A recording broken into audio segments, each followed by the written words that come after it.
Alice and Bob take turns removing stones from a pile that starts with n stones, with Alice going first, and on each turn a player must remove a perfect square number of stones, like 1, 4, 9, and so on. If a player has no legal move left, they lose. Given the starting number of stones n, the task is to determine whether Alice wins, assuming both players play their best possible strategy.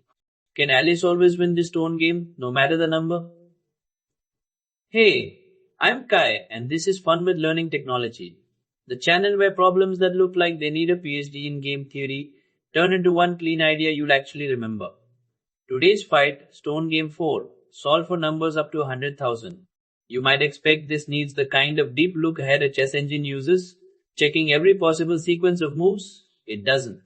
Anytime two players alternate turns until someone gets stuck, whether it's stones, coins, or a whiteboard game, the same win or lose flip applies. Spot that shape once and you'll reuse it constantly. And we'll only ever track one yes or no fact per pile size. Which one? Hold that thought. Here's the whole game. Alice and Bob take turns, and each turn you remove a perfect square number of stones. 1, 4, 9, whatever square fits in the pile. If it's your turn and there's no square you can remove, meaning the pile is empty, you lose. Alice always goes first. We only need 3 things. A plain list, used as a lookup table, indexed by how many stones are left, arranged to walk through every pile size from small to large, and plain multiplication to check which numbers are perfect squares. That's genuinely it. No fancy data structure required. Let's play it out by hand. With 1 stone, Alice just takes it. Bob has nothing left. Bob loses. With 2 stones, Alice's only move takes 1, leaving 1 for Bob. And Bob takes that and wins. 2 is a trap for Alice. With 3 stones, Alice takes 1, leaving 2, and we just showed whoever faces 2 stones loses. So Bob stuck this time, Alice wins. With 4, 4 is itself a perfect square, so Alice just clears the whole pile in 1 move. The naive way is to recursively try every square move and see if any path leads to a win. That works, but look at the tree it builds. 5 stones shows up more than once, all feeding into a mess of repeated branches. For 100,000 stones, this tree would never finish. Here's the trick. You win right now with this many stones if there is at least 1 square you can remove that leaves your opponent facing a pile where they lose. Just 1 is enough. You don't need every move to work, only 1. I'm calling this the loser flip. You're hunting for a move that trips your opponent into that losing seat. In short, your win depends entirely on whether you can hand your opponent a losing position. Remember that one yes or no fact I said we'd only need per pile size? Here it is. For every pile size, we store 1 true or false. Does the player about to move win from here? Pile size 0 is always false, nobody can move. Every other size just checks smaller sizes we've already solved, so nothing gets recomputed twice. There's the pattern, that overlapping work from the tree just disappears. We fill this left to right, 1 pile size at a time. For each size, we try every square move and peek at the smaller size it leaves behind, a size we already solved a moment ago. The instant we find one that leaves our opponent in a false state, we mark this one true and move on, no need to keep checking. First, we build the table itself. 1 false for every pile size from 0 up to n, since we haven't proven anything yet. Then we loop through every pile size from 1 up to n, solving smaller sizes before we ever need them for bigger ones.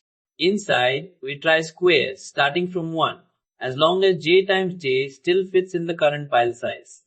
If removing that square leaves a pile size already marked false, we just found our winning move. So we mark this size true and stop checking. At the very end, dp at n is our answer. And that's the whole thing. 10 lines, nothing hidden. Clean. Quick gut check on that loop. At I equals 8, j only reaches 2, since 3 squared jumps past 8. So we check at most 2 squares. At I equals 9, j reaches 3 exactly. That's the whole reason this stays fast. The inner loop only ever runs about root I times, not I times, and that's exactly what we're about to cash in on when we tally the total cost.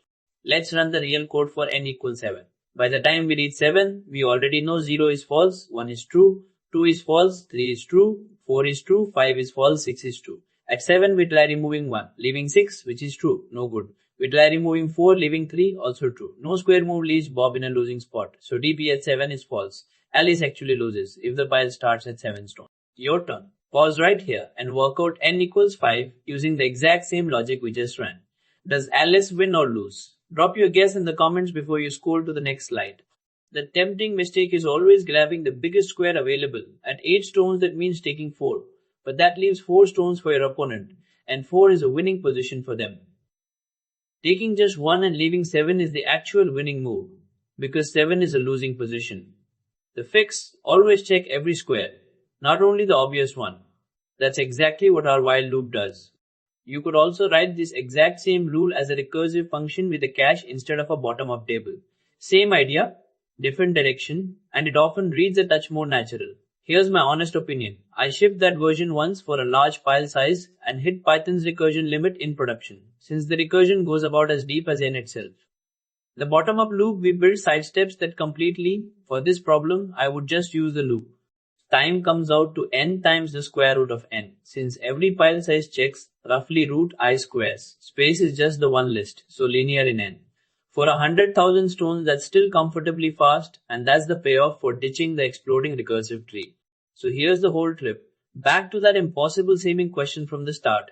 Can Alice always force a win? Now you know. It depends entirely on whether some square move can flip Bob into a losing position, and we store that one true or false for every pile size, reusing smaller answers instead of rebuilding that exploding tree. The portable takeaway: anytime you hit a turn-based win or lose game, define win of a state as true. If any move lands your opponent in a false state, and cache it. That pattern outlives this exact problem. New daily drops tomorrow, same time. That was the hard part of your day. Here's the easy part. Subscribe. If something feels off or missing, or you want to see something new, tell me in the comments. Quick one: DP of I is true if some square move lands on a false state. Why does just one losing target matter, not all of them? Pause and think it through. Remember who's making the choice here. You're the one choosing the move, so finding a single losing state for them is a guaranteed win. The other branches never matter because they never get played. Second one, n goes up to 100,000, and for each state we check every perfect square up to that state. What's the overall time complexity? Guess before I say it. Multiply the two loops together. It's O of n root n states, and each one only scans up to root n squares, so it comfortably handles 100,000.